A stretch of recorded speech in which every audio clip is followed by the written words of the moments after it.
Would you like to introduce yourself? Sure. Hi, I'm MaDdie Thompson. I am the founder of MaDdie Social Agency, and I've done a lot of other cool things. We mainly do digital marketing, social media management, that sort of thing. How do you separate or even like work your personal and work life together? Is this something that you think too much about? I was really struggling with the point of, okay, I'm a 21-year-old female selling marketing to massive companies. Yeah. Like, that's scary, you know? That's scary. As successful as you are at such a young age, if you, one, had time for interpersonal relationships and or if like guys are intimidated by your success. I was really about to ask you that. So this has been an issue my whole life, but also the best business advice I've ever been given was don't date. Yeah. And I took that to heart, and I haven't dated that many people. I do find that though people say they're intimidated by me, which I find really funny just for some reason. Like, I don't see it personally. In the past, I've had so many issues having a thing with somebody or dating somebody, and they're like, you don't make time for me. You're always working, whatever. Crazy. Then This sounds like a marriage. I was a ref, so I got shot probably 5 times every week. What? Jeez. Yeah. The worst is getting hit in the knuckles. Yeah. Or like in the neck, and then you go home and like my mom would think I got a hickey or something. Well, from what? Yeah. But it's a welt instead. Can you imagine? Yeah, and it's And sometimes they stay for a while too. Yeah. So the hickeys or the... No, the welts welts, will stay long for time. Yeah, they stay for a bit. Oh, stop with that. My final question to you is, as a aspiring entrepreneur myself. Did you say expiring? No, aspiring. Is your hearing okay? Yo, honestly, Master, This is like the second time in the that Burner Boy's been too heavy in the car, huh? Been a little too loud in the car, bro. I'm dead.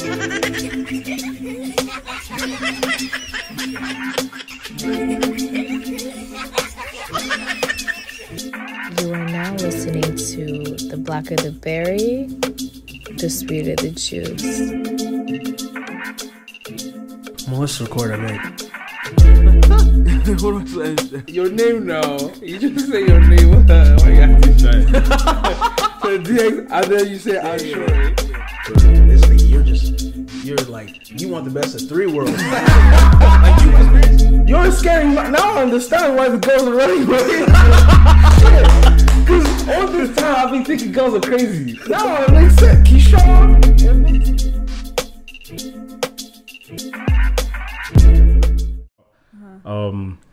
When like a celebrity says something, oh my God. yeah, everyone's like, yeah, this makes so much They'll sense. go crazy you know? just because it's. But yesterday, you know, Yeah. your Like- friend said the exact same thing yesterday. Yeah. You didn't listen to them. You went to make the same mistake they just told you. Yeah. But you know, it's only when 50 Cent says it that's when you're like celebrating it. But yeah, essentially it was just to like uplift and also almost like a journal for myself, seeing myself Right. grow, seeing things that I said that might seem stupid. Yeah. I just look back and I'm like, oh shit, I need That's to change. cool. That's a great Change my mind. perspective. Yeah. Yeah, that's awesome. Yeah. I'm always like very like self-evaluating. Oh, really? Yeah. Shit, I'm gonna just Very post good. this real quick and Yeah, then no tag problem. you. Take your time. So Take might as your well do time. that. Charlie, are we live?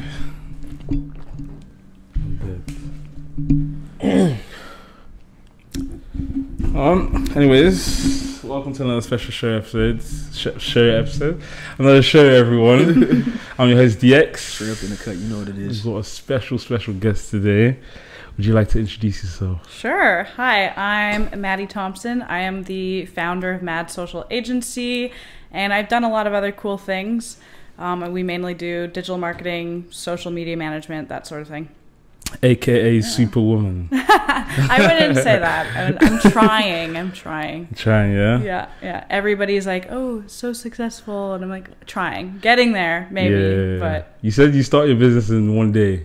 yeah, I did. How did you wake up like... How did I do that? Yeah. Okay, yeah, let's get right into it. So I've always kind of loved social media. Yeah.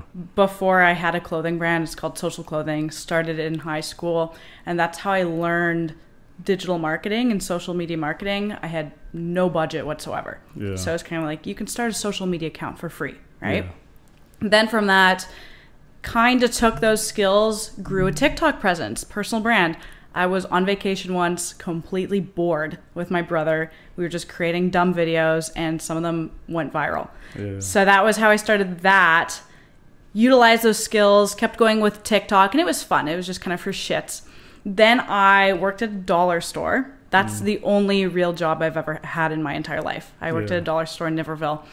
And the manager and the owner wanted me to run the social media for them just for fun, right? Yeah. It was like a minimum wage job, is for fun. Yeah, do it when you're in the store, but you're not actually allowed. You're not actually allowed your phone when you're in the store. That's the ridiculous part. Did they know that you were doing like TikTok and all of that beforehand, or was it just okay? Yeah. My manager knew about my TikTok, so she's like, "Oh, MaDdie likes social media. This will just be fun for her." So she kind of asked me. It wasn't forced on me. Yeah. So no, but I had fun with that.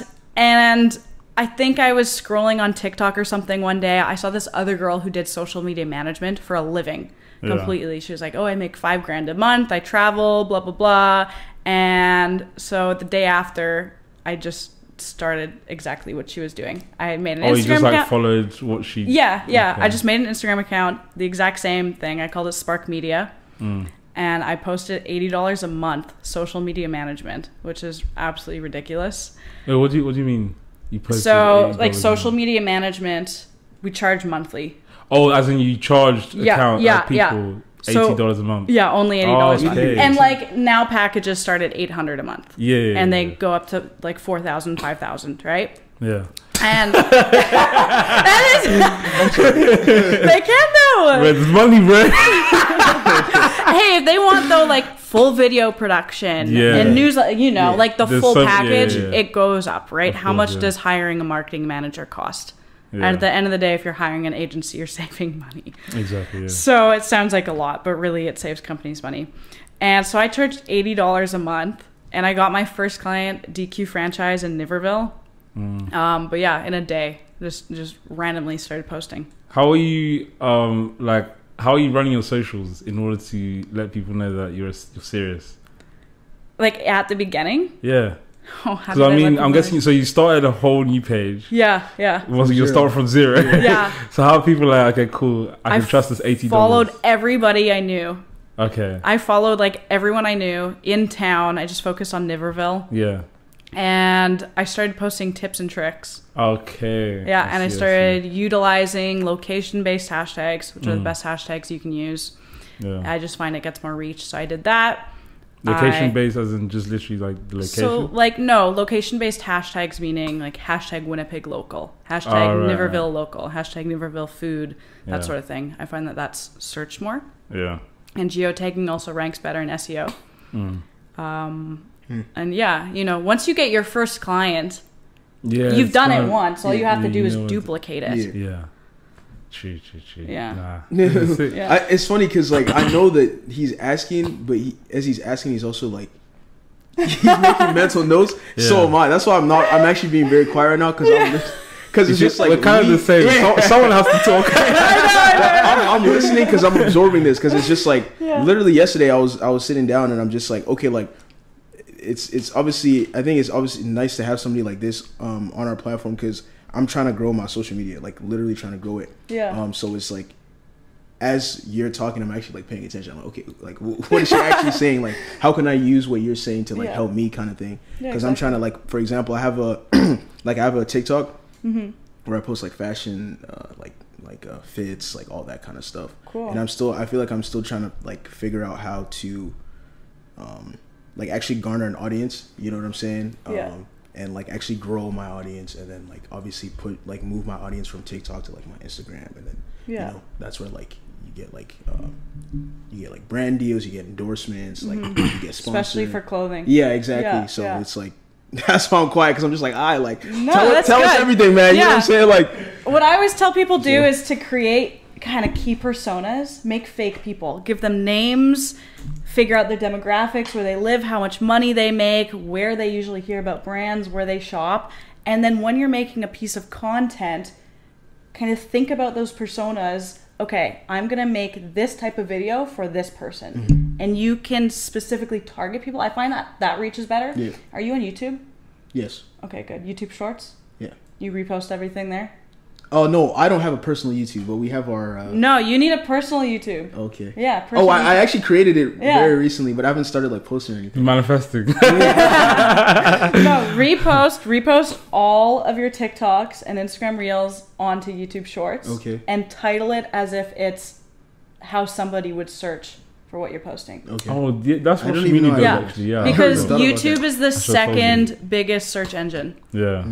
Yeah. I'm not surprised because a lot of people do the whole like how to do this. Like, yeah, even me, sometimes when I'm looking, because Google is so annoying. You search up something, it doesn't. The first like how many things don't show you anything you need. Yeah. So sometimes YouTube is YouTube literally helped create this. To be very honest. Yeah. So yeah. Exactly. That's actually crazy. I never thought about it because I have a bunch of I like all the short form videos I make on my TikTok. I save them separately so I can post them on like my. I literally just started. This is actually crazy that you're here today. I just started posting Instagram Reels yesterday. Like I just officially started, and I feel something I've been telling you to do since. Yeah, I feel like there was like I don't know. I feel like it's one of those things, especially when you're a younger adult. It's like, well, if you're doing this, you have to actually do it. Like you have to be like, okay, fuck everyone else, and you're doing it for yourself.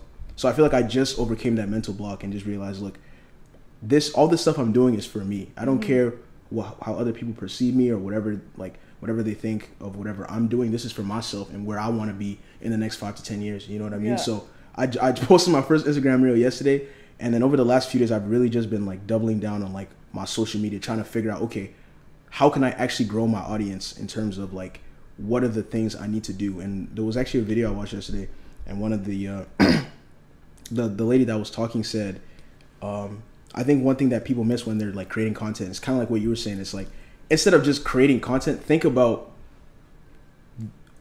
as if you were the one watching your own video. Yeah, right? The purpose. Exactly. And even think to yourself, if I saw this on my feed, would I stop to like it, and would I stop to share it with a friend? Yeah. Because sales are shares and saves. Alright guys, quick interruption. Make sure you go check out the audio as well. Spotify, Apple Podcasts, wherever you listen to the audio. Make sure you follow us there and also rate. So 5 stars, please, 5 stars. That will help us actually get to be seen more. And also share it with your friends, family, whoever as well. But yeah, back to the show, guys.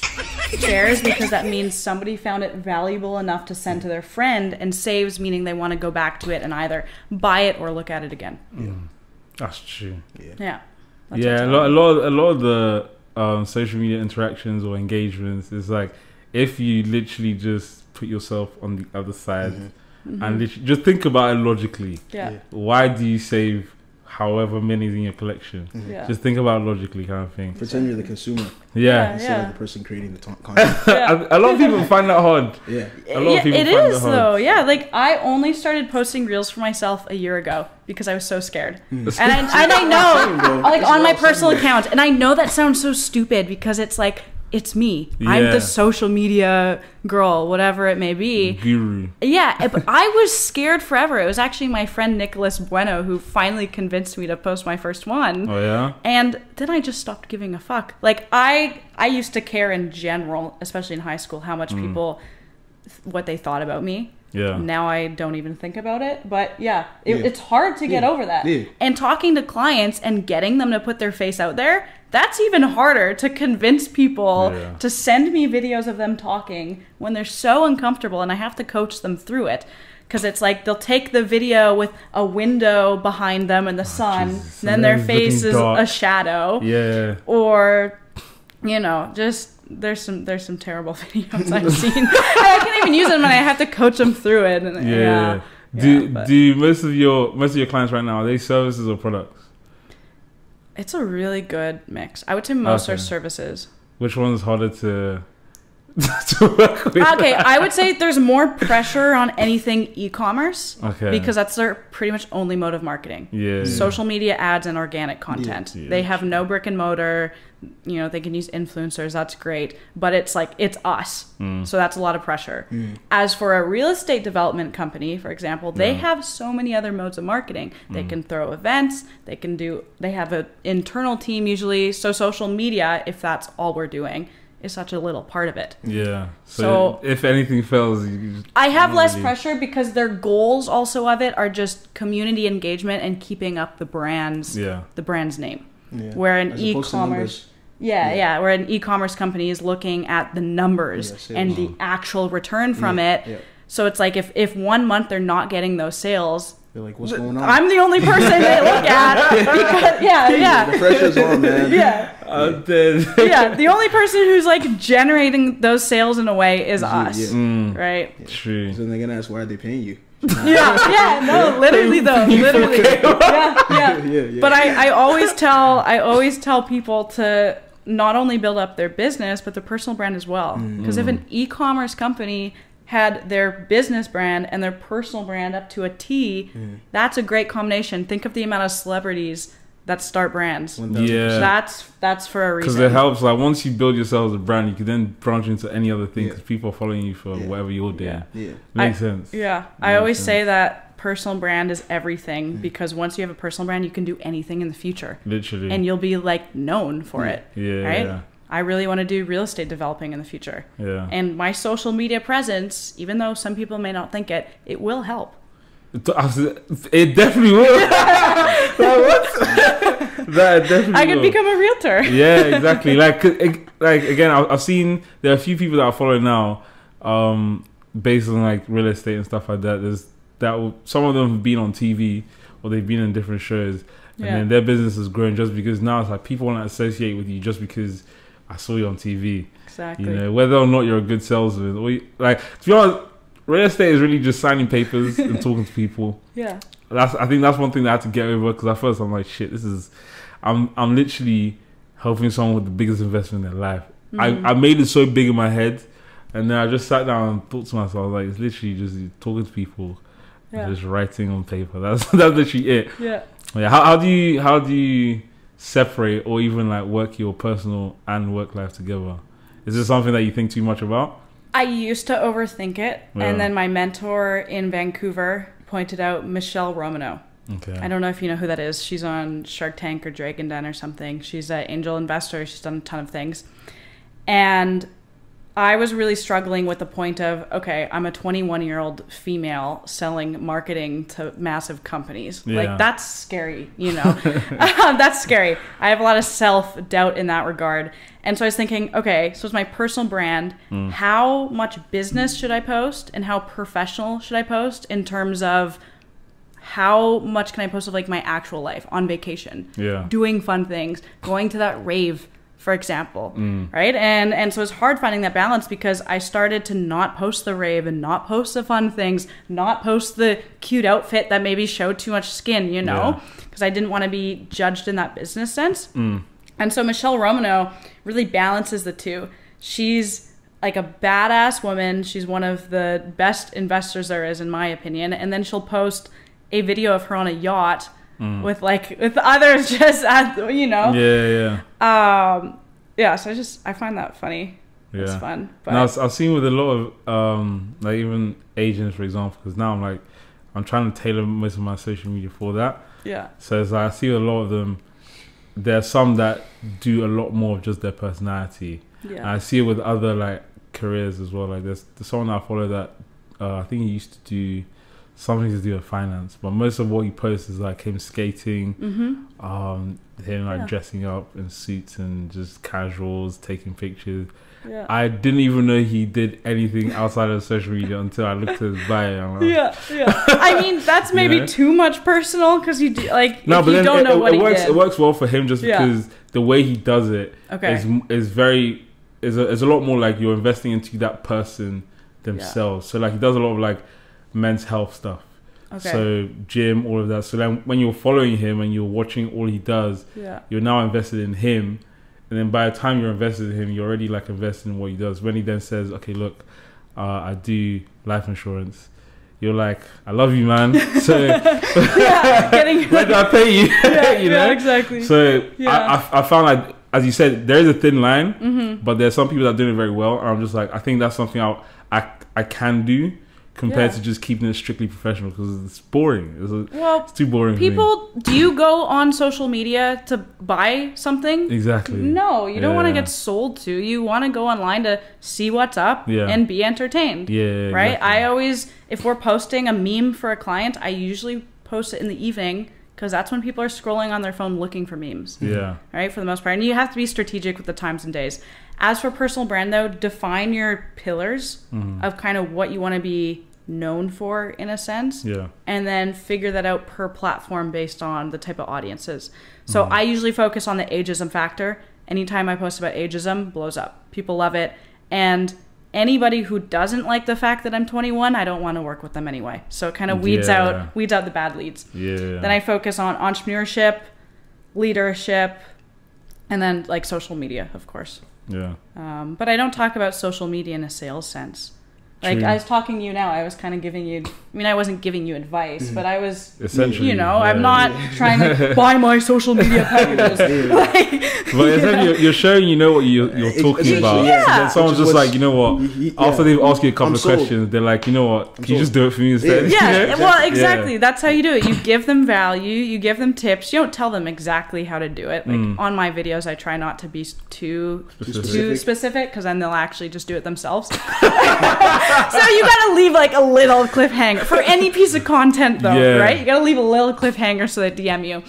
But yeah, just focus on adding value, right? If I just straight up was like, yeah, this is what I do for social media, these are my packages, you'd be like, girl, fuck off, right? But like, we're just, you know, I don't even care if I, make a deal half the time. So just adding value.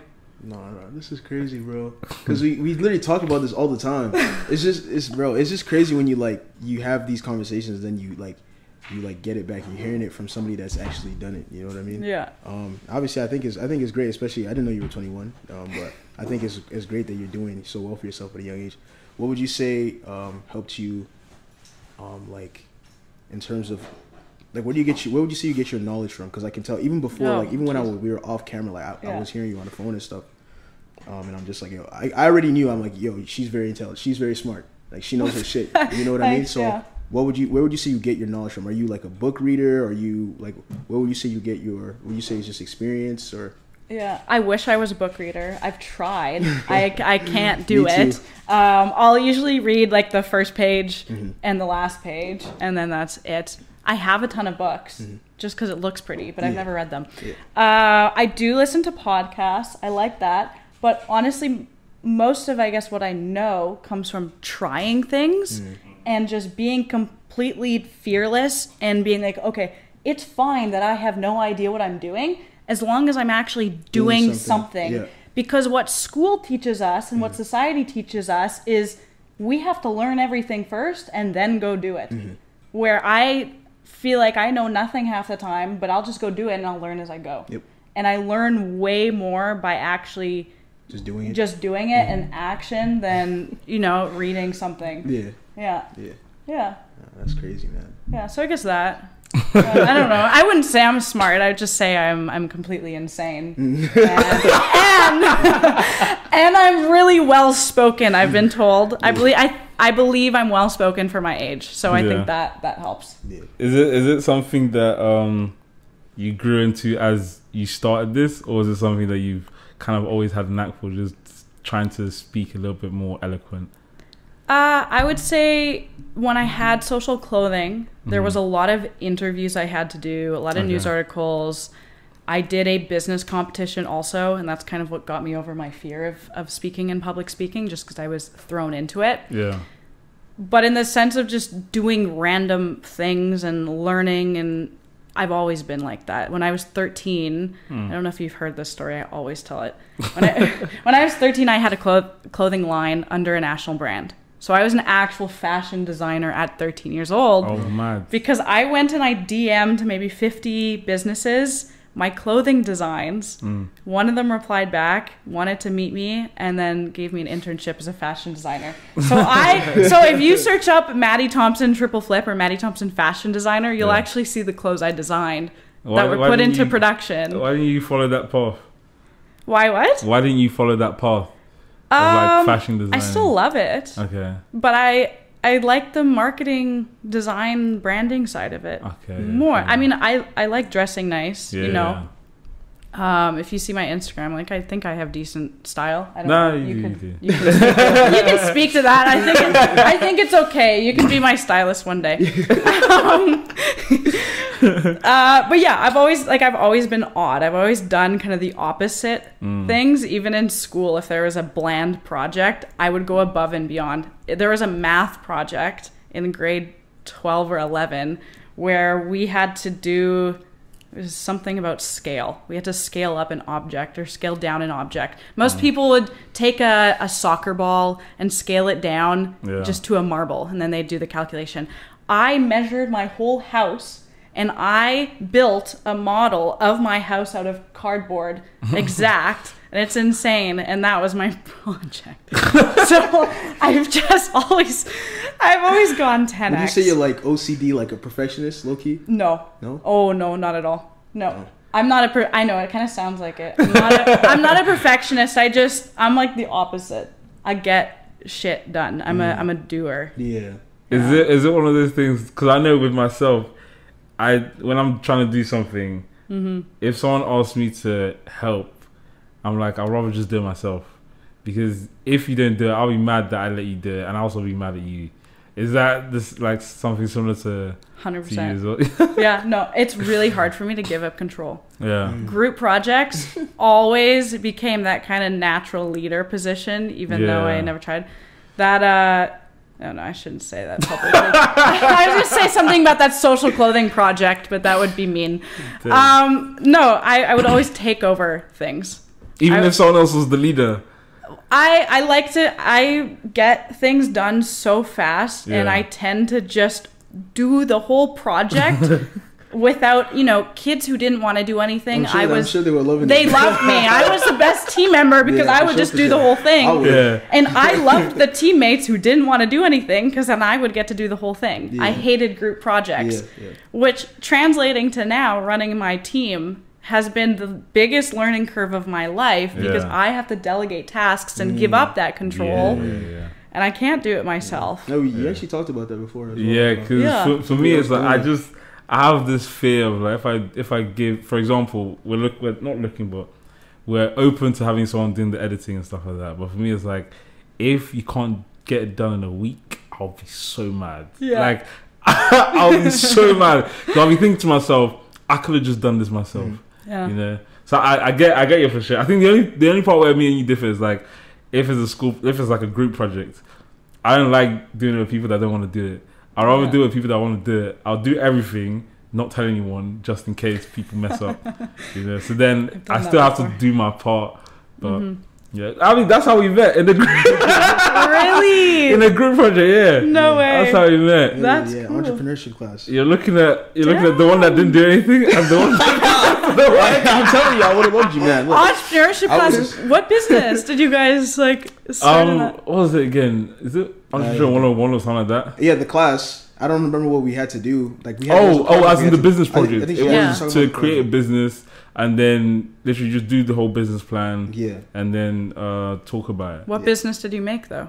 Do you remember? I don't remember.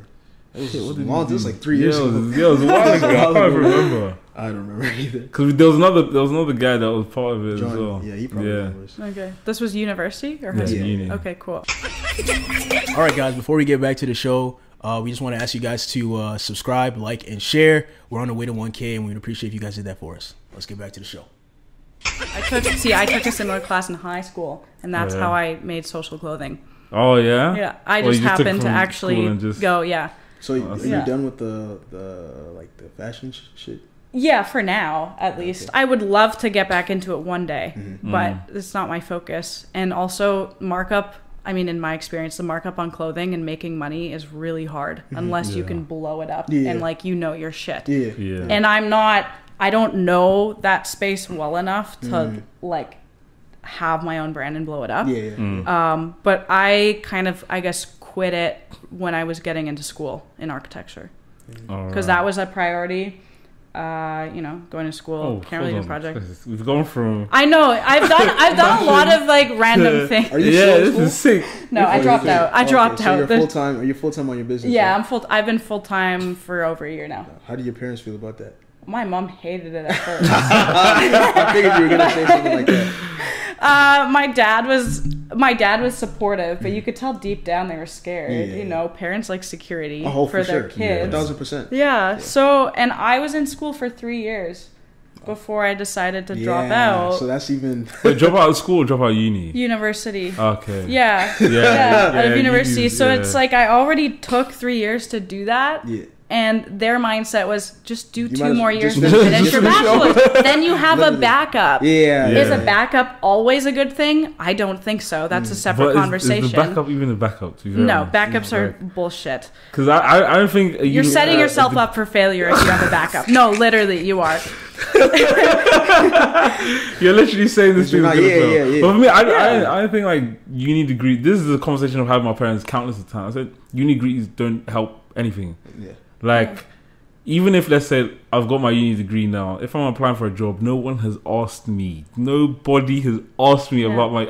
I'm pissed because I'm like, that's 4 years. Yeah. Gone. Yeah, exactly. It's definitely more of like, it's more of a social thing for sure. I think the whole having a bachelor's is definitely more of a social thing because it's just like, bro, I was literally telling him, I was like, do you know how many kinds of jobs there are that literally do not require school? Lots. Like there's literally, I remember this was a few months ago, but I was telling him there's guys that like clean sewers or something like that. Like they actually go down there in like suits and they make a shit ton of money. Yeah. That has nothing to do with school. Yeah. You know what I'm saying? Like Exactly. you learn the skill and you do that and you make money from it. There's people doing so many different kind of things and are making way more money than they spend on that bachelor's degree. So it's like, but yeah, I think for our parents, it's obviously like it's more of a social thing, just in general too. Just have your bachelor's. Like, Exactly. okay, like, am I even gonna use it? Let's be honest. It's a proud moment for them. Oh, for sure. Yeah. I graduated, but like, okay, am I realistically gonna use it? Probably not. No, I don't like celebrating stuff as well. Yeah. I'm very bad with celebrating stuff. I know even my mom, when I graduated, I'm like, here's my paper. Literally, it was that silent. I was just, here's my paper. I said, why are you not celebrating? Why are you not happy? I said, look, I'm happy. Yeah. But it's just, I don't see it as... Then what do you do? What do you do? Yeah, like, you know? it hasn't literally just elevated me. It's like, I don't get it. Yeah. But, like my each to parents their own. my parents are 100% fine now. Yeah. My mom asks me every once in a while if I'm going back. Well, to school? Yeah. Obviously I'm not. You're like, no. She'll ask me every once in a while. But my dad's totally good. My dad actually always says that even if, you know, for some reason my business didn't go well or something happened to it, I could get a job pretty easily just because of my connections. Just because of my connections and because of my skills. Yeah, 1,000%. Like the skills are the most important part. Yeah. Like, that's why you find that's what gets you a job. A lot of people that have skills, they don't need anything. They just because the thing is just like, as long as you, again, it's back to the gifts that were given when we were created, right? Everyone has their own gifts. It's just if you're able to find that gift. Yeah. Because you see, with people that find that gift, they are functioning at a high level. For example, with yourself, you found it quite young, right? Even throughout all the things you were doing before, you have a knack for just being able to create something out of nothing. 1,000%. And also now a knack for being able to create something for someone as well, right? And then it just took you a few more years before you found it, and you're like, okay, cool, I'm delving straight into this. But then, even as you've done that, there's so many things you have within that skill that now, whether or not this business shuts down, the skill hasn't shut down, because you learn so much from you just do the next thing. All right, exactly. So I think that's again, it's changing with times, isn't it? So like our parents are used to the times where your degree means a lot. Now it's like people are looking for that person, like, who are you? It's not like what do you have, it's more like who are you? Right. And they care that you're just willing to learn. When I'm hiring, my number one thing is, are they willing to learn? Do they have that personality trait?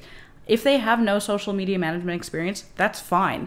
As long as they seem motivated, they're going to be on time with getting things done, and they want to learn. That's all I need. Yeah. Yeah. And also a degree, I forget where I heard this from, is double inflation. So degree prices go up and the amount of people with degrees go up. And so what's the benefit? I did not know this.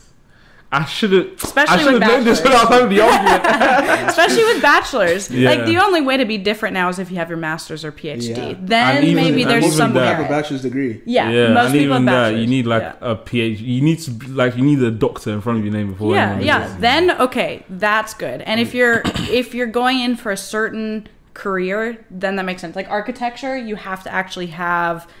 I forget what it's even called, but some sort of certification. Yeah, there's some type of certification you have to have to design a building over a certain square footage. Yeah, and you have to have schooling for that. That makes sense. To Even be an doctors interior as well. designer, though, you need absolutely nothing. And yet they have, in the same program I was in an interior design stream, I see no benefit to that whatsoever. Then what? You graduate your bachelor's, you go get a $40,000 job being an interior design assistant, basically drafting for them all day. Yeah. Then what?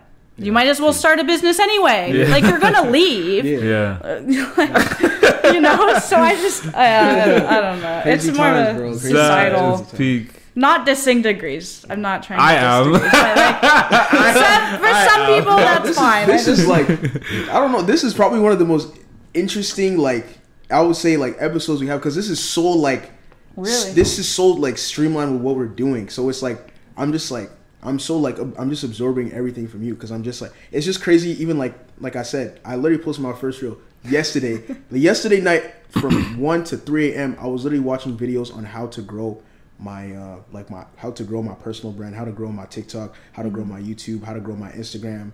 I was literally, so I was just like, I don't know, the last few days I've just kind of been in this like kind of go mode kind of thing, where I just feel like I'm somebody that just has a lot of potential, and I've never really tapped into it for whatever reason. Mostly having to do with stop. What did you say? And then too many girls. Stop. That would make sense. Mostly having to do it, like, I feel like it's I've always been fighting myself to just be like, look, I know the potential I have, I know the talents that God's given me, but I keep stopping myself from getting to where I want to. I've even seen when I do put my head down and I do focus, I've seen where I can be. So I'm just like, forget everyone else, right? Yeah. Just focus on what's in front of you and just kind of double down on that.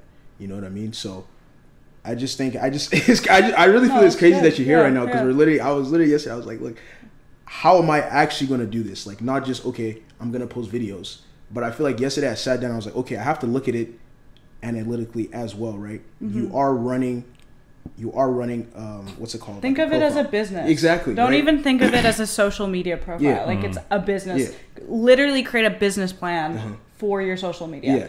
So I was just one thing, one of the ladies I was watching yesterday, they were saying it's crazy how much money you can even make on social media, because she said she grew her TikTok from 0 to 90,000 followers in two months. That's insane.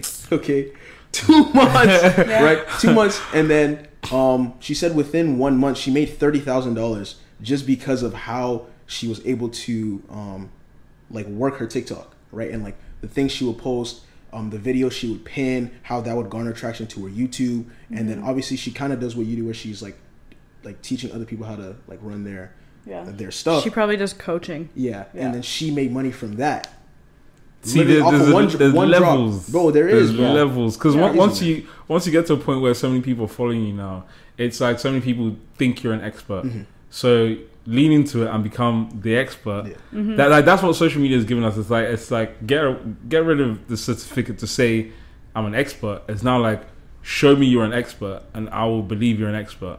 And that's one thing that I'm like now trying to understand and implement, and just be exactly who you want. Literally be exactly who you want to be. Like you're definitely like the epitome of it. As in, like, you saw this woman do social media management and you're like, I'm gonna do it.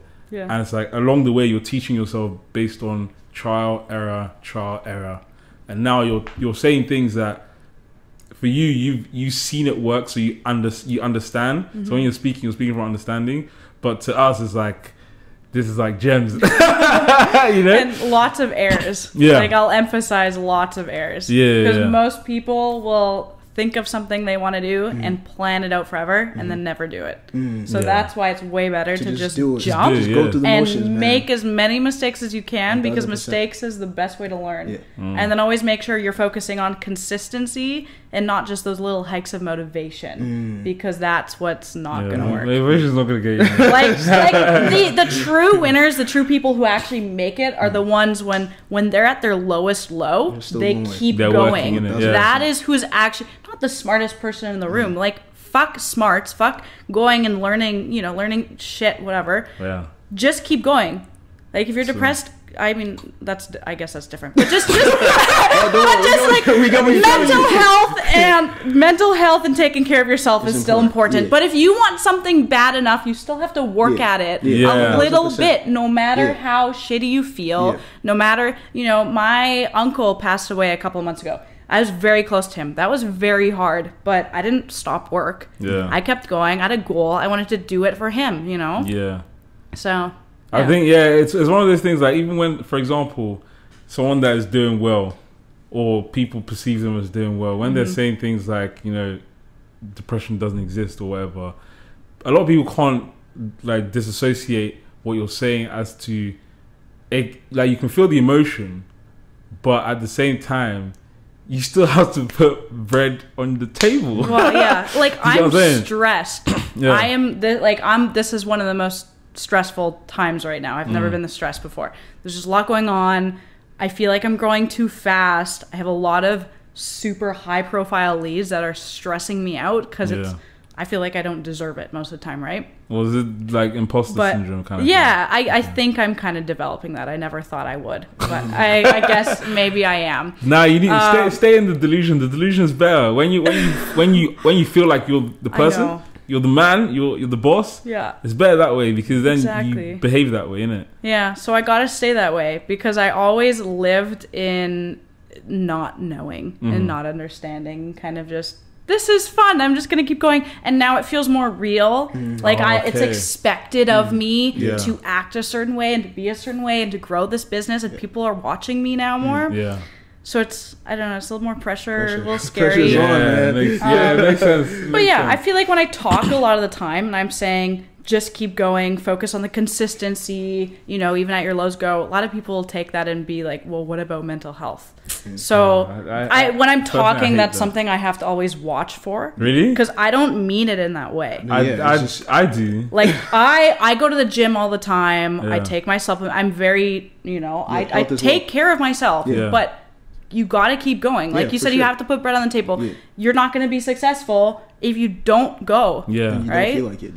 If you ask the most successful people in the world, they're not going to say that they took a mental health day 3 times a week, Especially people at the top that have like the weight of the world on them. They can't stop. They can't stop. Exactly. You think Elon Musk has taken a break in the past year? No. Crazy. Probably Christmas he's working. I work on Christmas. Yeah. My parents hate it, but I do it. I think for me, I don't like this idea that depression stops. Like, ever since I came here, like in England, it's still a thing, but here more so. Like, this is the first time someone told me that I'm depressed. How can you tell me I'm depressed when I'm still doing whatever I'm doing? Before, you know what I'm saying? Like, I can feel frustrated or I can feel sad or whatever, but that doesn't stop me from whatever I'm doing, right? Yeah. And I just didn't like how people are, even like at work, they'll say, like, this is the thing, they lie to you. They'll tell you, if you're feeling a certain way, just tell us, you can take a break. Even when you take the break, they're looking at you sideways. Nah, man. How does it feel being, like, if someone was to call you a genius, do you feel that? A genius? No, not at all. No? No, even not at a your genius. age? I don't think I'm smart. No, genius doesn't have to be smart. Oh, well. Define genius for me. A genius is something special. Something special? Someone special? Yeah. I don't know. I wouldn't want to call myself special, because that feels like very self-involved. Or like narcissistic. I don't want to be like, I'm special. I think that I see things differently than most people, for sure. That's how I would explain it. Okay. I can see the different angles, and I can see how to turn something crappy into something good. Yeah. Yeah. That's a genius. But this is wild. Just because like it is because it's just You've interviewed so many people. No, it's and for some reason, this is why I love this platform because it's like it's the relatability aspect, right? It's like we're so close in age, but like seeing you doing what you're doing when we're literally 2 years apart is crazy to me because I'm just like it gives you that. It's like, bro, you can do it. You can do it too. There's literally nothing realistically stopping you from it. And right, I've always been that guy that I always thought like school was never my thing. I told my mom, I told my dad knows, like I really dislike school. Like school is not for me. Like I already know that, but I've always felt like I'm not smart. You get what I'm saying? But at the same time, I'm like, look, there's so many things about me that I can use to make money. So it's not about being smart. It's just about, I was working out today. And literally on coincidence, which we talk about David Goggins all the time. Coincidentally, one of his like audios popped up on my phone while I was working out, and he's like, look, he literally said, he's like, you don't have to be the smartest in the room, you don't have to be a genius, you don't have to be any of that bullshit that they feed you on social media. He said the only thing you will need to be successful in life is to have an insane amount of work ethic. That is it. Yeah, that's true. That is literally it. It doesn't have to do with you being smart because, like you said, when you do something, your brain is behavioral, right? When you do something, when you're picking at something, you're gonna figure it out. That's how your brain works. It figures shit out. You know what I'm saying? So you don't have to be the smartest in the room. You don't have to read all the damn books. Just do it. Like do it. You'll figure it out as you go. Yeah. So yeah, man, it's also metacognition's a portion of it. Yeah. So figuring out how you learn the best. Yeah. So I mean, I learn the best by just doing things. Some people learn best by watching a video first and then doing. So. I mean, for you and I, that's definitely the case. I recommend jumping in, right? Yeah. That's how I learned how to swim. I would definitely say, I would say for me too, because it's just like I'm just the kind of guy that I think too much. Like if I want to know everything. I want to know all the nitty gritty. Like I'm very like meticulous about things. So it's like if I don't know everything, I don't start things. You get what I'm saying? And I feel like that's been one of the. That's a roadblock. Well, yeah, that's been one of like the demons in my closet over the last few years. It's just like I'm just like like it's not. No, I need to know more. It's just like then I don't end up doing anything. I have all these ideas. I have all this stuff on my. I told my mom this because I have ADHD, right? I have like 10 tabs on my computer of like different things I want to do. I want to resell this. I want to start this business. I want to do a clothing brand. I want to go here. I want to start this. I want to learn this skill, and then I don't end up doing any of it. Yeah. And the tabs just stay on my computer. You'd be freaked out if you saw my computer. It's way more. Let me tell you. Yeah. Plus, I have sticky notes everywhere. I actually, my whole like business systems and my business plan is sticky notes with painter's tape connecting them, filling up my whole wall. That's my systems. Yeah. How do you get over the imposter syndrome? Do you just keep going essentially, or this do you is something that's developed very recently. Yeah, that's what I was saying. Like, I don't even know the answer to it. Oh, you haven't figured it? You're still there? No, I have no idea how. Yeah, like this it's been a really tough few weeks. So that's what I'm saying. You're still working. So as in, like, what are you doing right now that's like helping you get through that? Because essentially, with most people, imposter syndrome literally puts a standstill to a lot of things. Yeah. Right.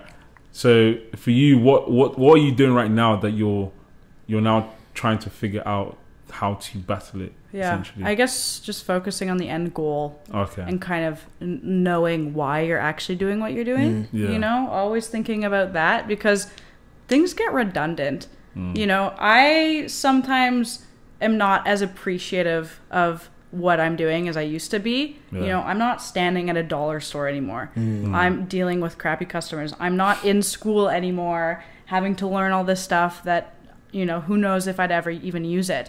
I have the freedom to be wherever I want, work whenever I want, and basically do whatever I want to do. But I'm not appreciating it anymore because it feels redundant. It feels like work now. Because I wake up and I'm on my computer till the second I go to bed, unless I'm at meetings, right? Yeah. And I love it. I get anxiety if I'm not working, so that's not good. But yeah, I just couldn't imagine myself doing anything else. Do you take actual holidays? No, I don't know. Have you ever thought, you know what, for today, let me close my computer and run away from it? I have like a couple times, yeah. If I'm traveling, I was in Toronto. Not on the plane. Don't say I keep my laptop on the plane. I have Wi-Fi on the plane, so I work on the My credit card gives me, I don't know which credit card it is, but I get free plane Wi-Fi. Wow. Yeah. I was in Toronto and I took a day off. Yeah. I probably checked my emails though. I've never, my day off is still me answering urgent messages. Mm-hmm. Yeah. I never take an absolute day off. Mm-hmm. But Have you thought about it? Yeah, I will at some point. It would be really hard. I know, that's why I'm asking. It would be probably more stressful than chilling me out. Yeah. To be honest. What do you do now to chill out? Do you just sit on your laptop, look at drink? I don't know. I don't go party as much as I used to. What do I do to chill out? Gym. Oh, gym. The gym. Yeah. The gym is my stress reliever. The gym is the only time when I do not think about work. I'll go there. Time you're not carrying your laptop. I'll go there. Yeah. Well, exactly. I don't have my laptop around me. Nowhere you around can't, because that would just look very strange. Yeah, exactly. It's the only hour and a half in a day that I am not thinking about work, and it's really great. And I feel so relieved after, because maybe I'm just upset about a client, maybe somebody messed up, something went wrong, whatever it may be. Maybe I'm just stressed as hell, and that's such a reliever. I've been learning to box lately. Oh, yeah? I went to Canadian Tire, I think it's Canadian Tire. I bought boxing gloves, and I've been learning to box.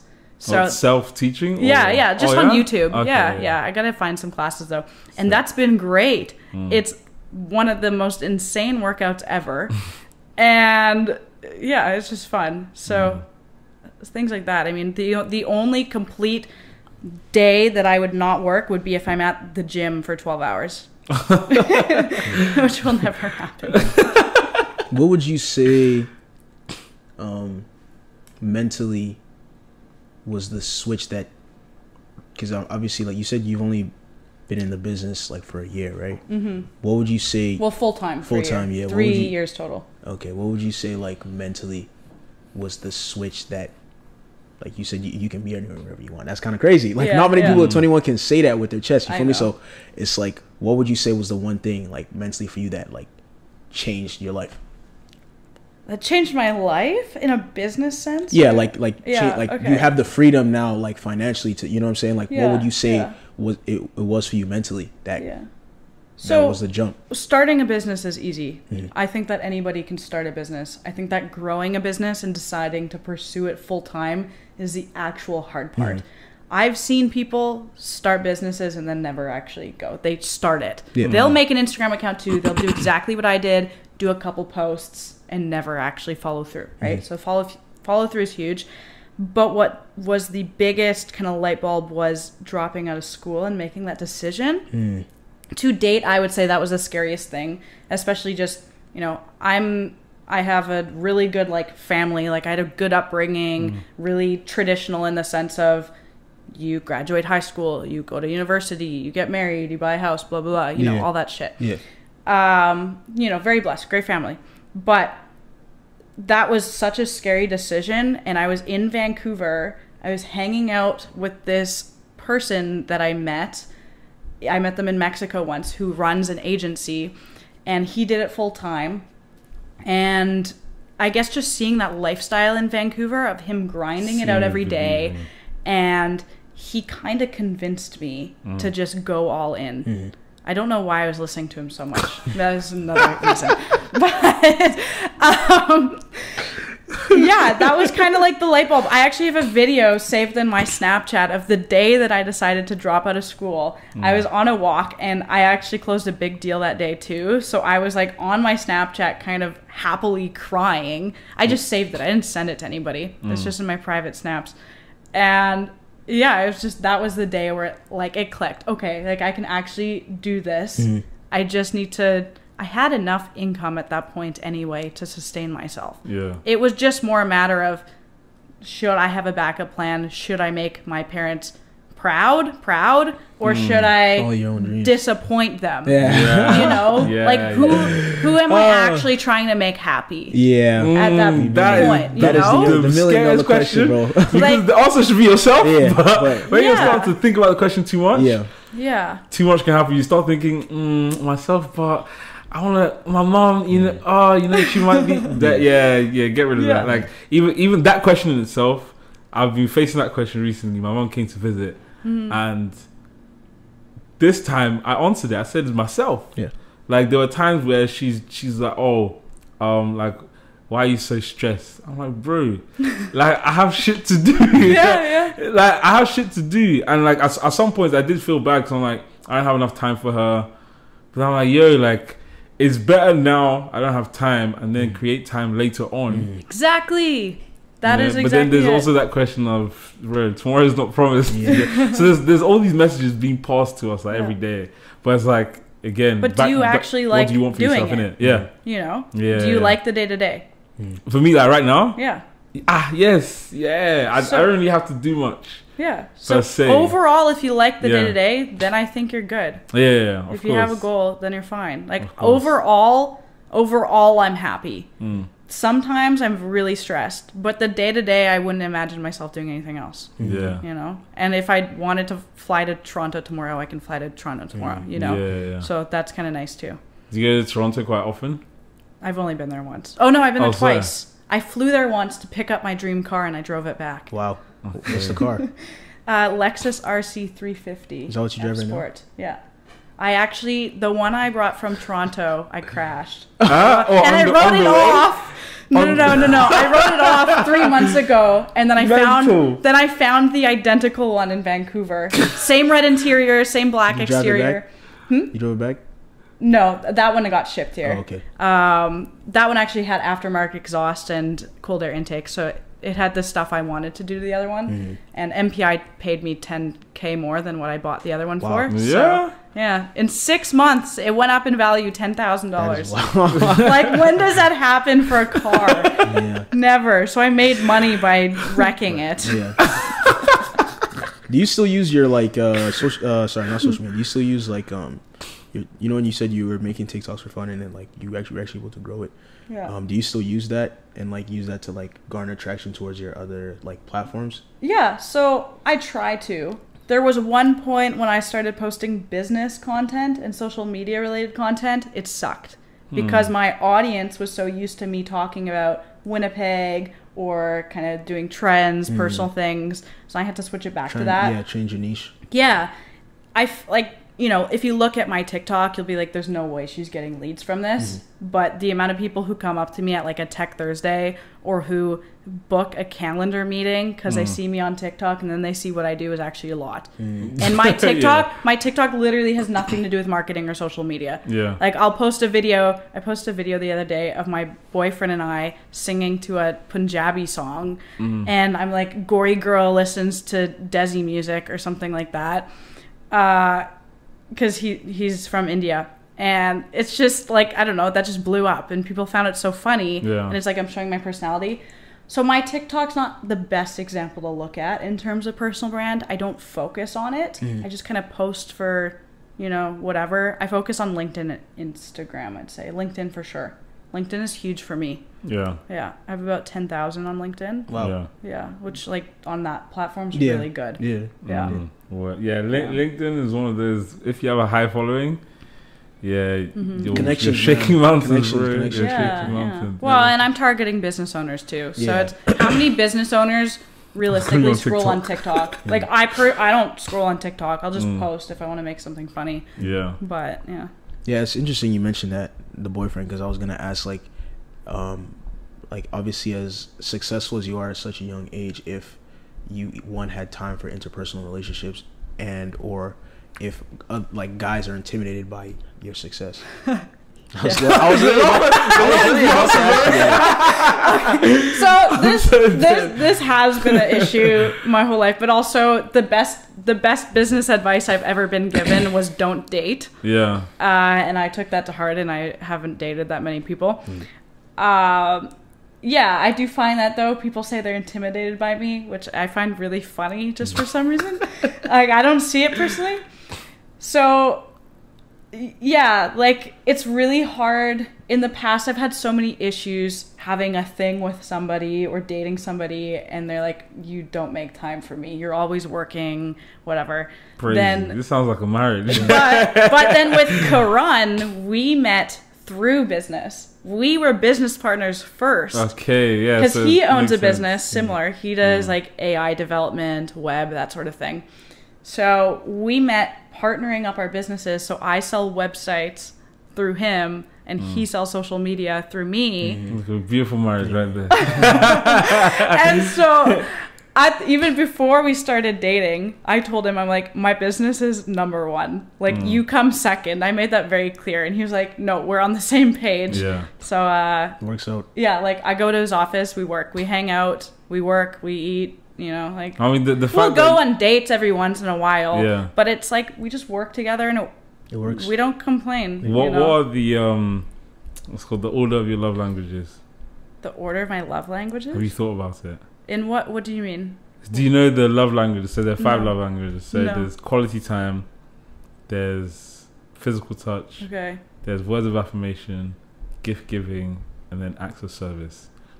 Just off hearing it, how do you rank them for yourself? Oh my god, I have no clue.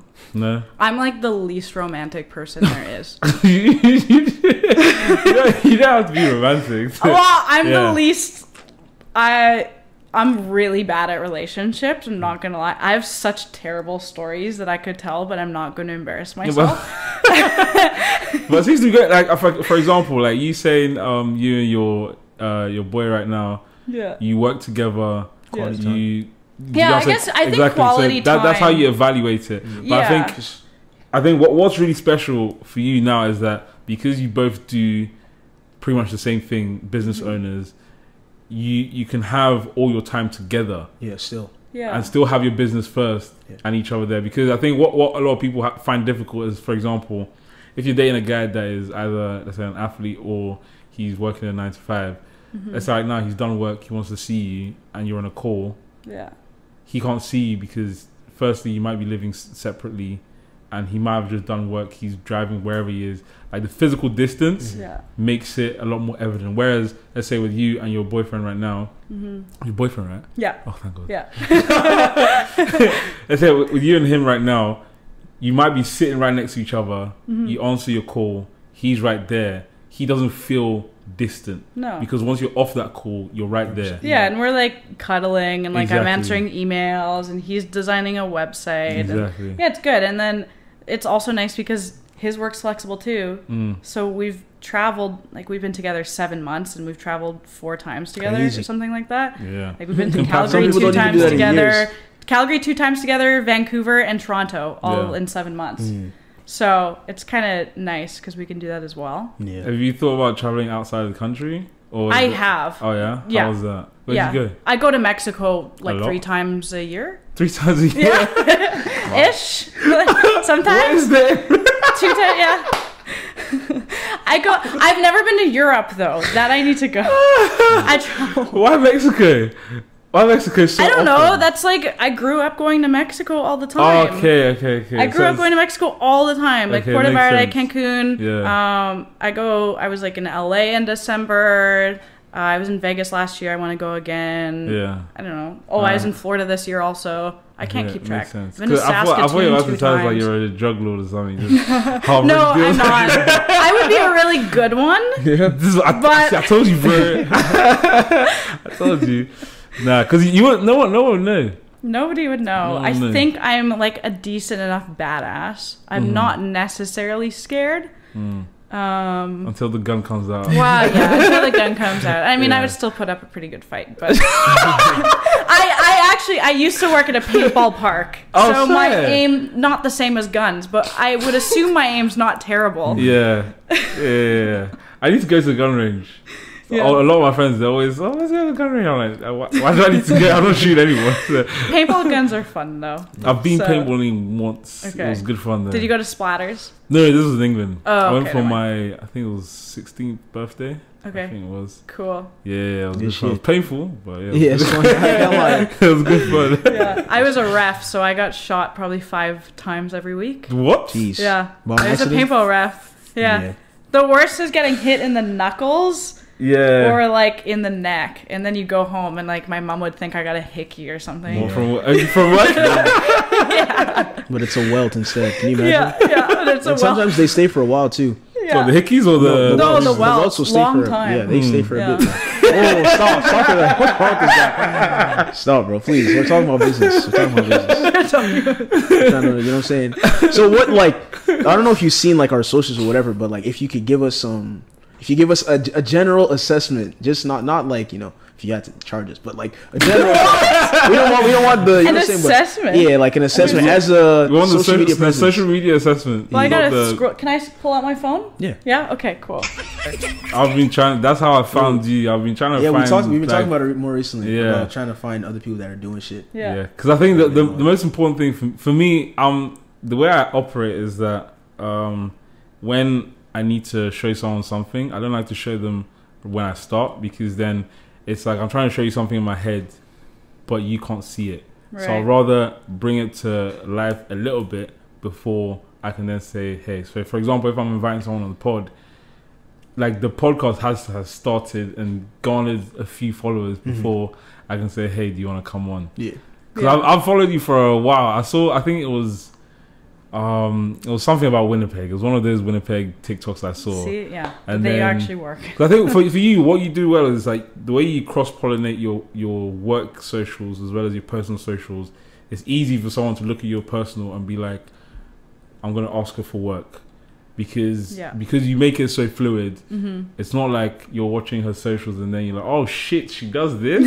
You know, so Yeah. I think that's what works. Yeah, that's good. And I mean, like, it's something I'm passionate about too, so it kind of naturally does that. Yeah. For your social, I think your videos are really good.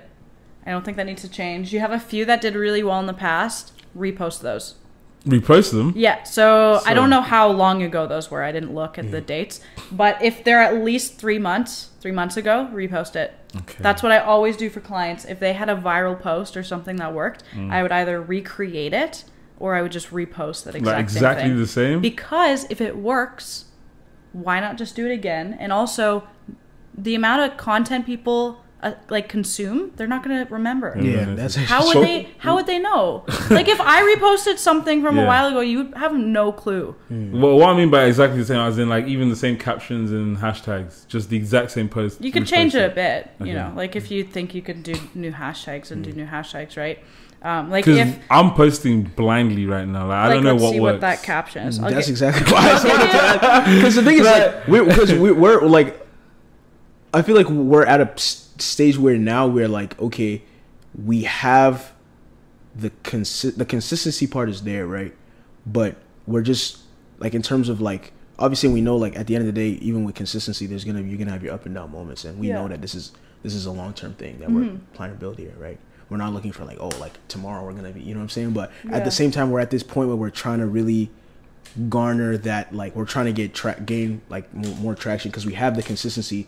We have we post literally every single week. I don't think there's actually been a week that we've missed since we started a year ago. We post every single week, every Wednesday. We have structure to where we have clips to post on YouTube, TikTok, and Instagram. So we post reels, we post the shorts, we post on. We're just not garnering that traction. So that's why I wanted to ask you, as somebody that knows social media a lot more and knows what works in terms of the logistics of it, what do you think? Just, you know, general. Like if I'm seeing these ones that did really good, so your captions are super short, which is good, because especially in a video, nobody's going to read it. All experiences are lessons. I would put a short call to action, such as like, share this with someone that would find this interesting, something like that, just to like encourage saves and shares. Not all the time, because that gets redundant, but just the odd video. Like if you repost this, send this to someone that would find this interesting. Something like that. Because this has 45 shares. This one is 35. So that's why your view count is higher. Yeah, because I share... not share. I try different things. So when I say I'm posting blindly, I'm just trying different tactics. Yeah, are you so tracking that though? I was at one point, but then when work started getting busy, I'm like, nah, I have the brain space to be tracking it. But there were times where, like, for example, those times where those were flying, because at that period we had a lot of like 10Ks, 9Ks. Yeah, we were getting a lot more on on the reels. Yeah, but for some reason there wasn't anything special I was doing with those videos. Right. So then I carried that on for a bit, and then it just died back down off to like 400. And so I was just like, cool, let's try something new. So that's essentially what I did. I just try something new. If something's working, just keep that going. Because we learned, one of our guys, he does fitness. So that's pretty much what he does. It's like he does a specific kind of content. If it bangs, he literally just bangs that out until it dies. Because right now he does this smoothie thing that he'll come to the camera, bring it back, and do the whole recipe, and that's been going well for him. So he just kept that going while he brings like a new type of content. So that's what I'm trying, but right now it's just I haven't seen a K in a long time now. I don't know what else to do. I think I'll try reposting and see how that works. Because I do this on LinkedIn a lot, where I pull my previous posts, repost them, maybe change them a bit, or anything about like ageism that did really well in the past. I'll just change it a little bit, repost it. But I think that ageism works because, again, so genius. Good. I told you, special. And nobody posts about that on LinkedIn either. Because no one's 21 and doing what you're doing. Exactly. So any young entrepreneur, this is like the best social media advice I can give for young business owners. No matter what industry you're in, go on LinkedIn and start posting your stories about building a brand. Just figure out what pillars you want to do. Like I do leadership and stuff like that. Yours could be similar. Right? Start posting that on LinkedIn, because nobody young is on LinkedIn posting consistently. The gap is huge. The content is so different compared to everybody else. And everybody finds it interesting. All these like 56-year-olds, they love when young people start businesses. They think it's so interesting. And they love reading these posts. Yeah, special. Makes sense. Yeah, you just like, it fills a gap, you know. I guess again it's one of those things where, like, based on your personality, it doesn't seem like you're more so fearless. So with a lot of people that are in and around your age, it's like there's a lot of fear. Like, I'm fine when I'm doing what I'm doing, but once I lift my head up and try and show that to the world, that's like, whoa, I can't go there. But it seems for you've always been a thing of like, you've always been doing a thing of, I'm just showing the world what I can do. So to you, it's easier, as they say, it's easier said than done kind of thing. But, exactly. That's true. Yeah, man.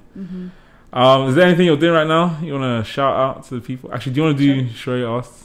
I was looking at some right now. Right, so we've knocked out most of them that I have on here. Okay, Shrey Asks for the day is: have you ever met someone at the wrong time, / fallen in love with their potential? Or have you ever felt like oh, it's gonna kill me. Yeah, okay, sure, I can. Here comes your story. It's the Vancouver guys. Oh. Hates. Oh. That was wrong. It's like I started some drama. Yeah, I was like, there was something missing. Yeah, that was somebody else. Yeah, I figured. Yeah. That makes sense. Yeah. Okay, are you gonna elaborate? Wait. Oh, am I? Okay, I am talking about this. Okay, what was the question again? Sorry? I said, have you ever met someone that you felt like you met at the wrong time, or like / like you fell in love with their potential instead of who they were like in front of you? Yes. So, a business owner who also owned a marketing agency. I met them in Mexico, so I also think it was kind of the, brainwave of, oh, I'm on vacation, Oh, yeah. So that didn't help. I'm greatly attracted to brains over anything, and so this guy was extremely smart to the point of he was like an Elon Musk. His overall mission was to actually create time machines. And he actually explained to me with like quantum physics and everything how exactly it would work. It was insane. And I would then like say my little architecture words, whatever. That impressed him. I don't think that actually impressed him, but that was my thing. But yeah, he was just extremely genius. And the way he ran his business was really genius as well, and he had a ton of potential. Yeah. Like I've time machine shit. yeah, like just insanely. Like so then I booked a trip right after I got home from Mexico to go there. It was 2 weeks after Mexico to go see him in Vancouver for a week. Yeah. Yeah. And then I hung out with him. And that just dissolved. Well, then, you know, like we were both too busy and distant, and yeah, I don't know. I don't think maybe he didn't like me. Maybe he just wasn't like open. I don't know. Yeah. Yeah. Yeah, but fair enough. Yeah. I went after that for a little while. We've all been because there. I've had like some really shitty people in the past. Yeah. I dated an alcoholic with anger issues who would like punch his walls. And the other person I dated in high school was like a full-on mama's boy. Anytime I see him driving around or in public with his mom, still to this day, I've never seen him alone. And I live in a small town, so like I know. Wow. Yeah, insane. So those are the only two other people I've dated. I've had things with a lot of people, but then that was mainly when I had my business. So then that whole thing of you don't have time for me came into play. Yeah. With this guy, he had a business. This was the first person I ever met who had a business my age. So that was really attractive to me. Just the fact, like, okay, I can work on my stuff, he can work on my stuff, which is what my situation is now, but just way better.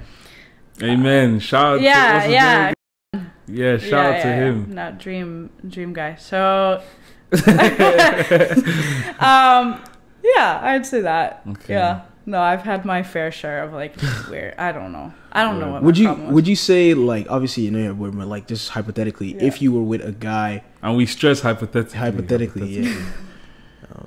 If you were with a guy that, like, same thing, like, because obviously where you are now, like, very successful, like, you have your shit together, especially at like your age. She's even like, you're so hungry. I get it.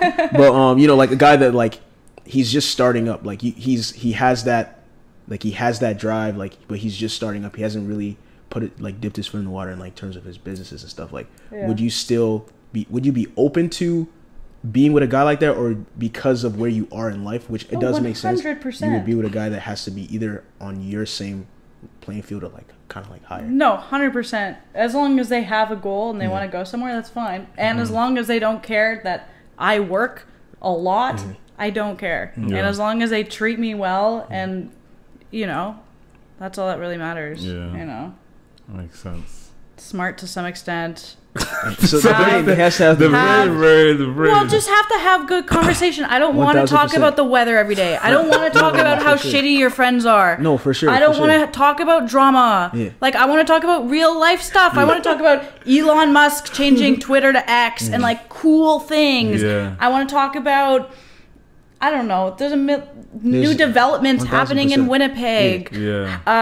Which type of facade they should have done on like these decks instead of the ones they currently have. Like random, like that's what and I talk about. Yeah. We'll pick apart the urban planning of the city. Like that's literally what we talk about. That's literally what we talk about. And I couldn't imagine having somebody who just can't have in-depth conversations. 1,000%. You know, so I don't care where they're at in their business. That doesn't really matter to me. Just as long as they want to actually do something with their life and they're not going to just drink all day.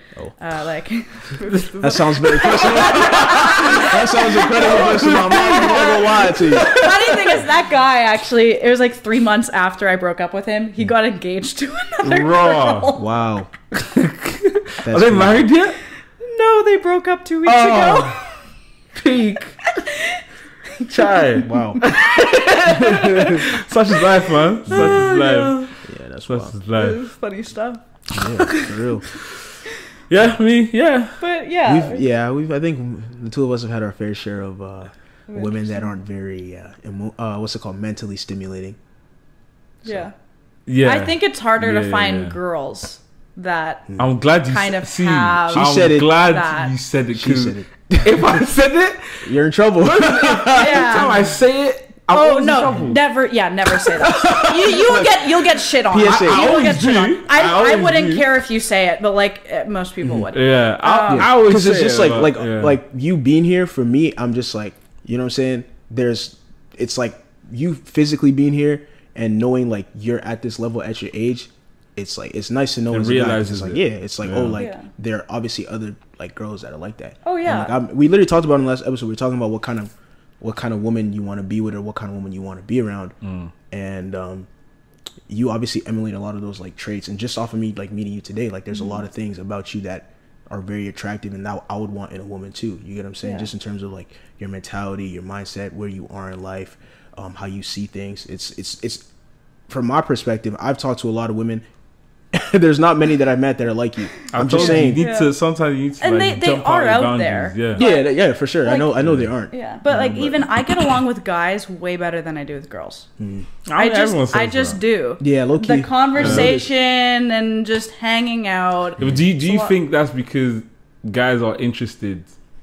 And this is not just interested in you, but as in like because they're interested, they're willing to have the conversation. Whereas because you're on the same level as the girl, she's like she would want her thoughts to be put out. And do you think that plays a factor? That could be part of it too, because I'm really oblivious to when people like me, especially when it's a lead, and that sounds really bad. But being a 21 female in business, it's like I've been put in shitty situations where like clients will just take meetings with you to basically just try and coffee.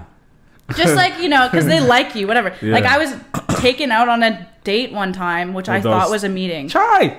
I get in the car, and he proceeds to tell me that he's separated. Wow. True story. And this was just in October. Like shitty things have happened because I'm a young like female in business. Like it actually sucks. It's so stupid. Nah, that's so rubbish. Probably yeah. But I have a lot of friends that are guys that I've had, like they've been my friend forever. Like I don't hang out with them all the time, you know, but they're like they would do anything for me, you know. Even in high school, I'd play football with the guys at lunch, you know. I wouldn't go and hang out with the girls and gossip. It just wasn't my thing.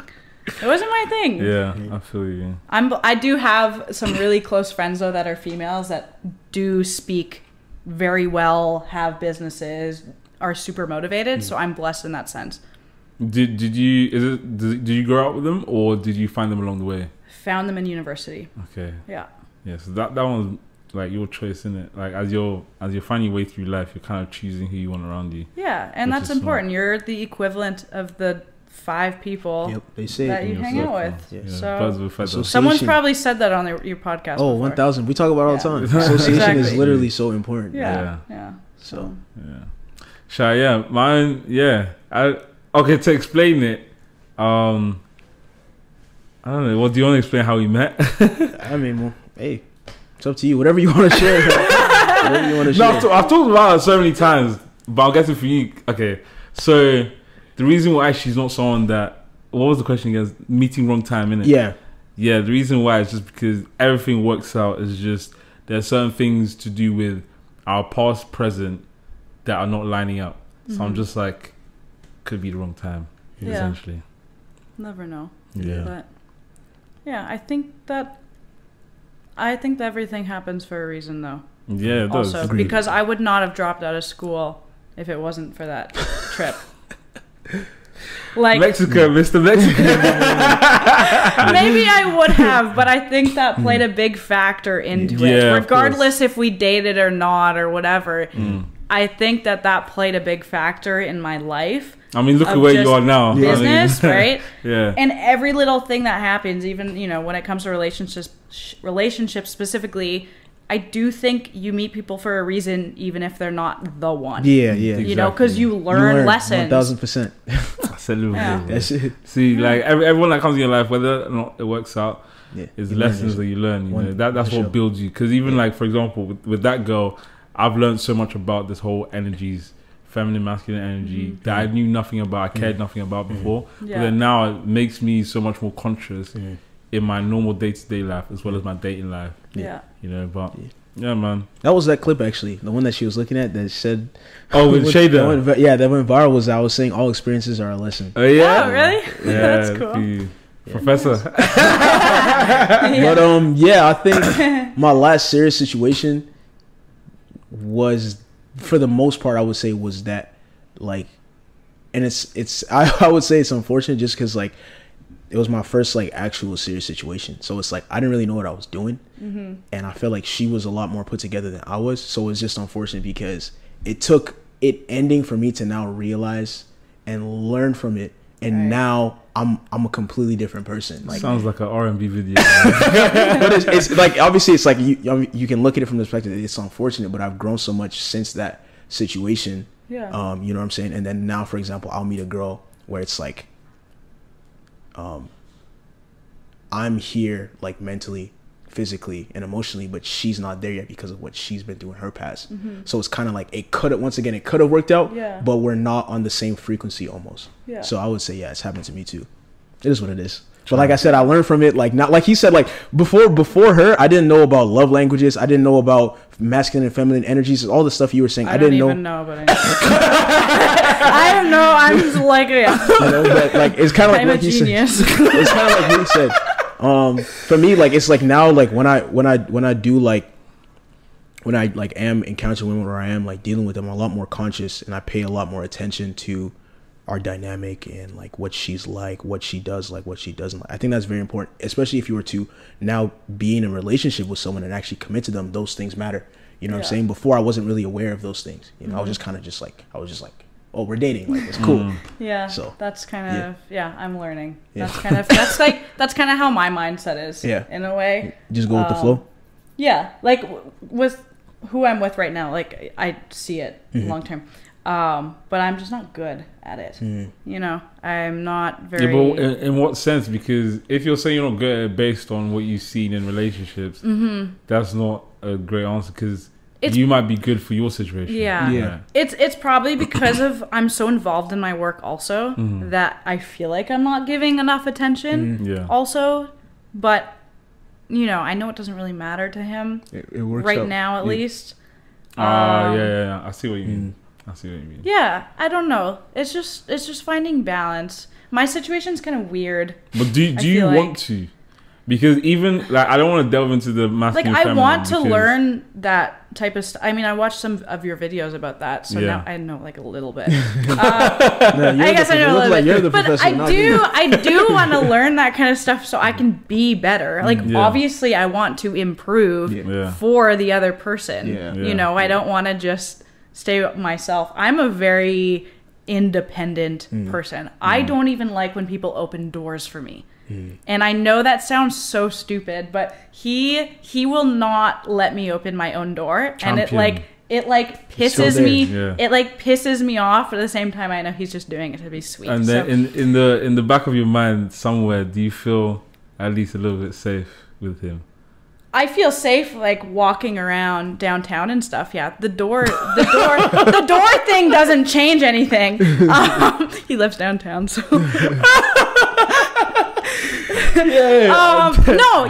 I do feel very safe with him. It's just I'm not like a lady. No, but I like how you've addressed that. You know why he's doing it. As in, like, you've addressed that. He's doing it because he cares. I know why. Exactly. I just don't accept things very well. Yeah. It's something I have to learn. But I understand that, and I'm not, like, set in my ways with a closed mindset. Yeah, then you're doing it right. So I mean, relationships is not about being right. It's about getting to perfection. Yeah. So when you're saying things like I'm open to learning, that's exactly what you should be doing. You should be malleable in that situation. You should be molding that relationship. So in the same way he's doing the what's the word again? Opening the door? Yeah, opening the doors and stuff. All the chivalrous stuff. Yeah. The same way he's doing that, at some point he also might learn what, like, it doesn't matter to you. That there's something else that matters to you. Maybe, let's say, him waking you up before your alarm or whatever, like making you breakfast. That could be something that would make more sense to you that's something you'll learn along the way, right? So that being open in that relationship, that's exactly what you need to be. So by saying you're not doing it right, you are doing it right by being the fact that you're open, and also you're cognizant of these things that are happening around you. Like you notice he's opening the door, and you notice that he's doing it for you, not even just for himself, for you to show him thanks, right? So your eyes are open. I told you, genius. No. There you go. You're the professor here. You see that speech? I'm a foster. Where do you see yourself in the next 5 to 10 years? Oh, everybody asks this question. Of course. No, it's a good question. I understand. At some point, we have to be professional. Yes. This is a very serious question. 5 to 10 years.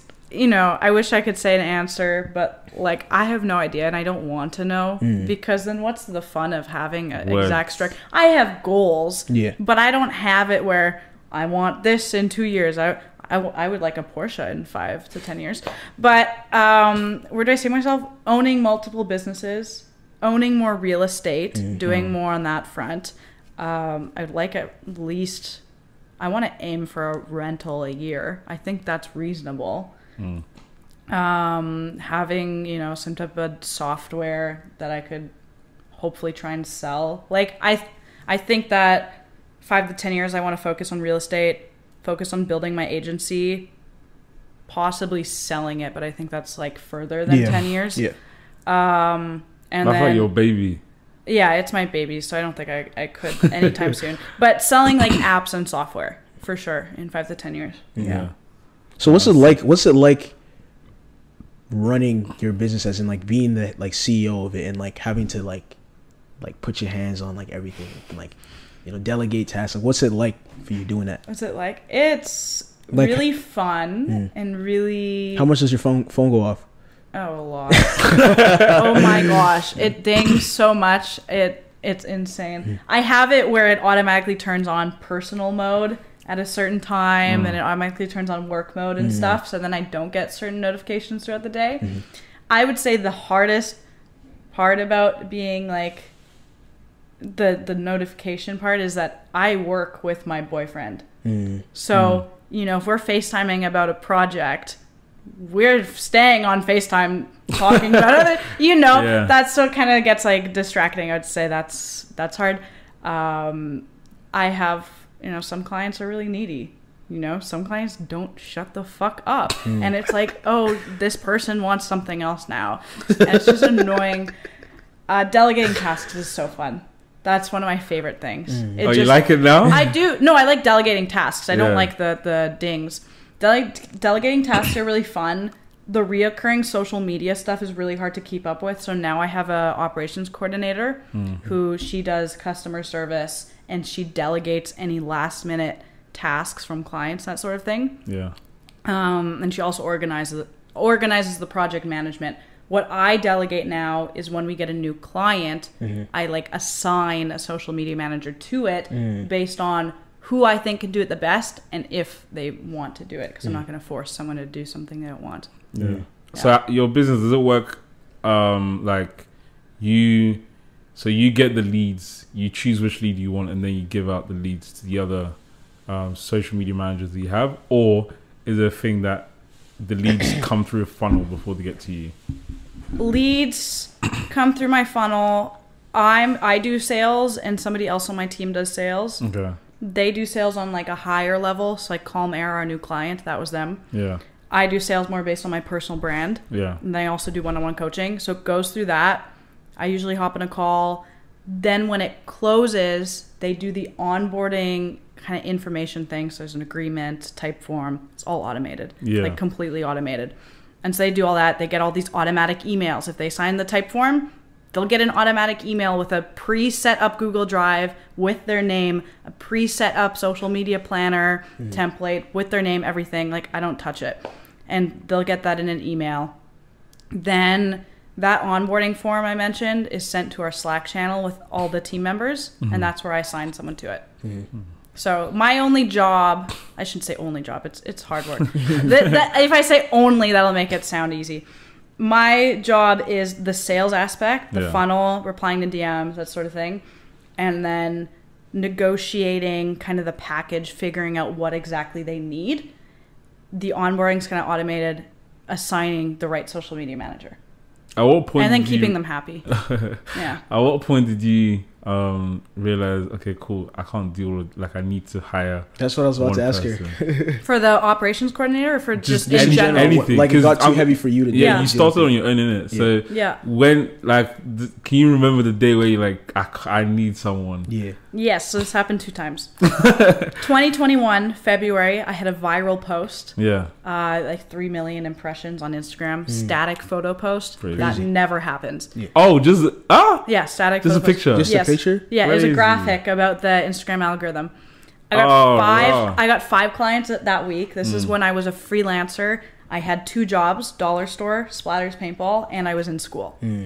So I couldn't. So I hired my friends naturally. Okay. Hey, do you guys want some extra money? This will be fun. Yeah. They knew nothing about social media, and so I hired them. Then it just kind of kept going, kept hiring people, whatever. So that was kind of the first moment of, okay, I need somebody. Then the second moment was... Wait, did they stay on for a while, or was it just for that they project? Still do it. Okay. Just a couple projects. Okay. Yeah. Now they actually know what they're doing. I hope so. The other time was about 2 months ago when there was a client that I completely forgot to do something for them. And their social media was already up and running. And they're like, when is this happening? XYZ, whatever. They weren't mad. They're very chill. I think they're so busy they don't even know what's happening themselves. Yeah. So perfect client to mess this up for.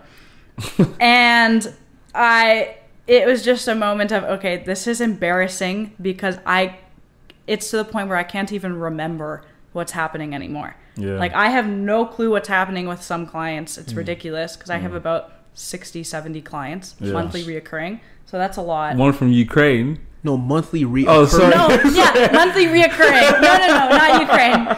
Monthly. That's still crazy. On that, do you have internationals? Or Yeah. Oh, yeah. I have some like US clients. Okay. Yeah. Bro, I was doing this because she said monthly reoccurring. What she said.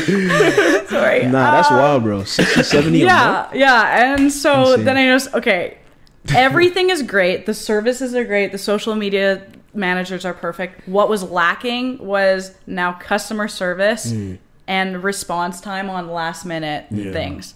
Yep. And that I was always great at because I've always done that myself.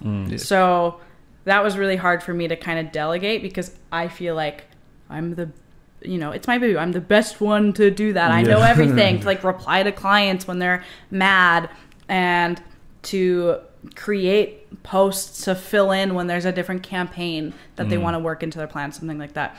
So yeah, I hired someone to do that. And it's been better because then I'm not a bottleneck in the creativity of the social media managers. That's the main thing. Yeah. Because I have somebody else kind of assisting them when needed. Because it's my baby, right? So sometimes if I see a project, I don't take control of it, but I want to do it the best I can. And sometimes I'm a bottleneck in their creativity. But they are very well capable of doing it themselves. The other thing is that now I can focus on sales. The larger aspect of the company, growing the business and doing panels, podcasts, my personal brand, stuff like that. Yeah.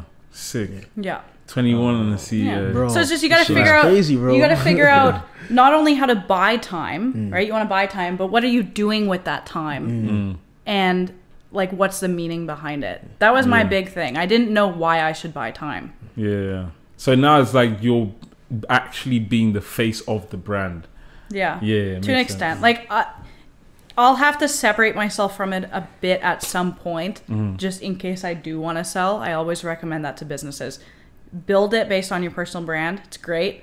But future, separate it a little bit, because if you try to sell it in the future, they're going to want you to stay part of it. Yeah. And like, then this information that this is not information that you just fall into. Did you read this somewhere? Or is very smart. Let's just say that.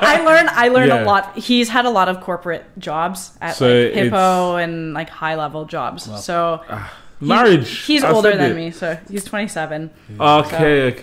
He has more experience than I do.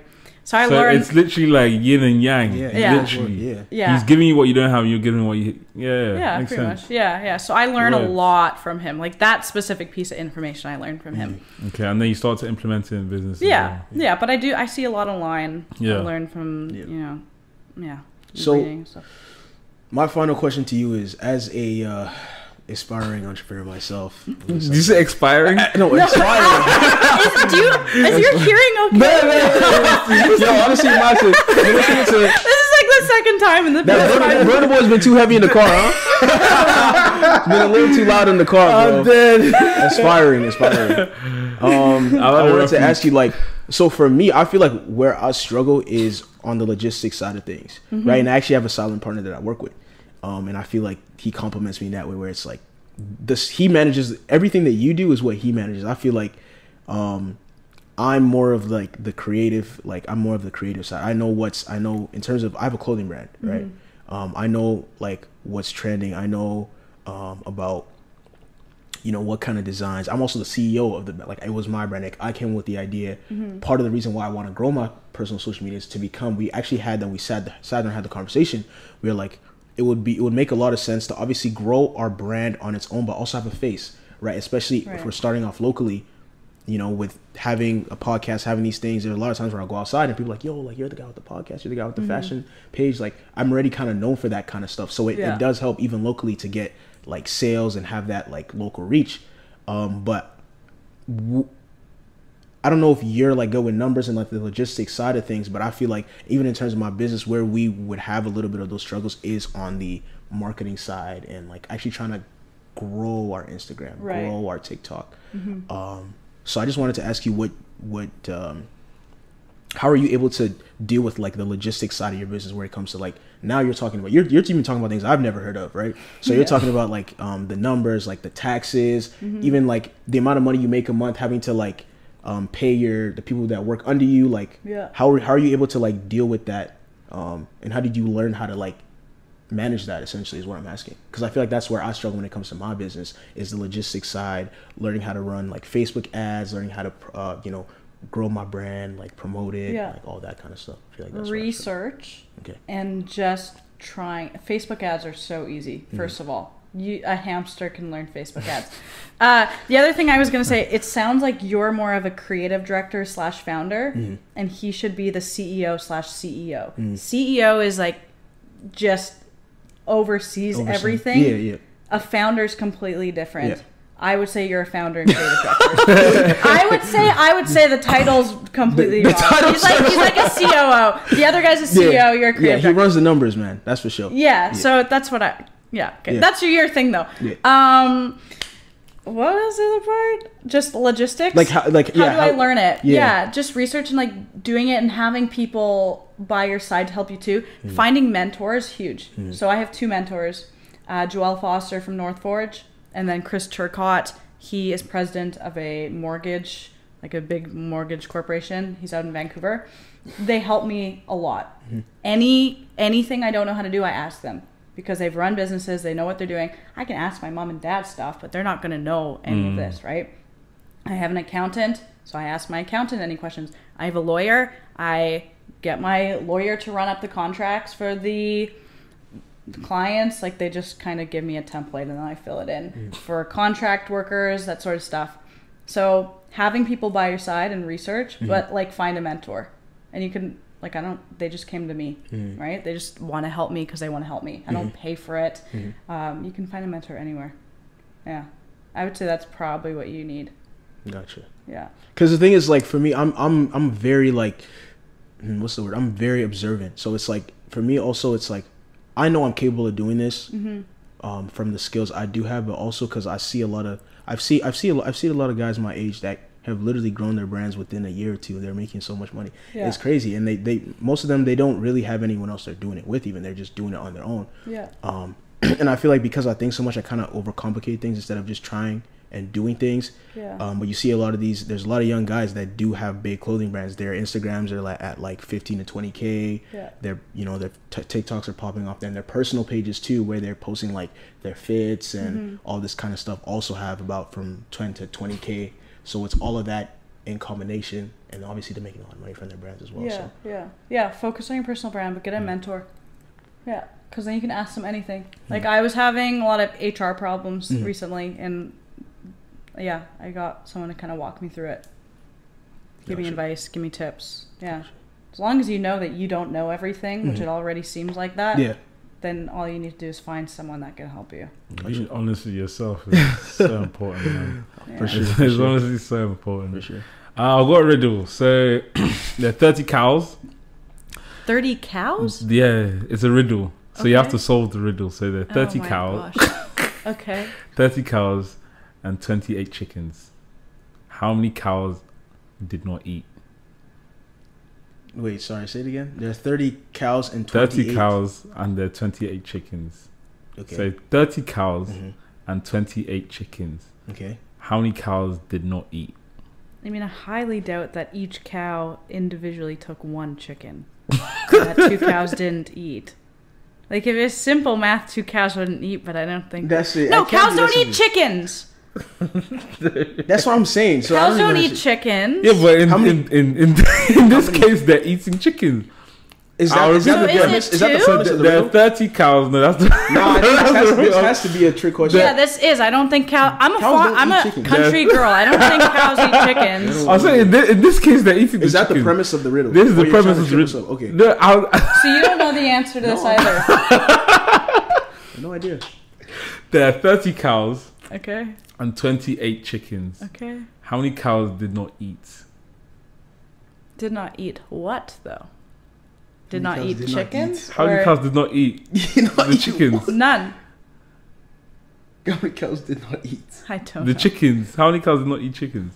I mean, obviously it's not 2. It's not 2. I don't know. You want the answer? Yes. Or are you still trying to think? I'm still trying to think. How many cows did not... I feel like it might be even a play on words, low key. I don't know. I know, because he's just saying how many cows did not eat. He's not saying how many cows did not eat chickens. Specifically. Yeah. So it's something to do with that for sure. 0. Yeah, I think it's 0. No? No? 30 didn't eat then. Cows don't eat chickens! Exactly. Are we finished guessing? Yeah, I gotta ask ChatGPT if cows eat chickens. So 30 cows, 28 chickens. 28. Oh my god, this is so dumb. 10. 28